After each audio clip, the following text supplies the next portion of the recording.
meu.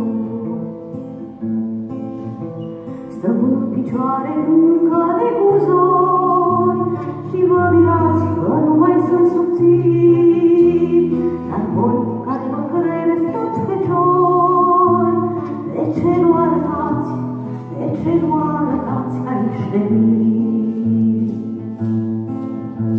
De unde ne dați dreptul de a munci, lucrăm istovitor în voi în rând, din când în când în burți ne dați copii, iar voi plecați la altele, iar voi plecați la altele râzând. V-am tot iertat, v-am tot acoperit și să vă iau nu înțeleg. Ar fi să recunoaștem în sfârșit, femeia n-are totuși, femeia n-are totuși niciun drept.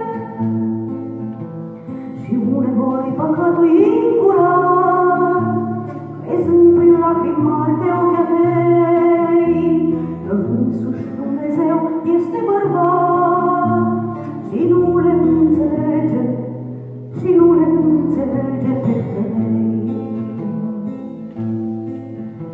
Dar vai, a fost odată prea frumos, ca în filmele de dragoste a fost. Acum ne omorâm sârguincios și zilnic ne distrugem, și zilnic ne distrugem fără rost.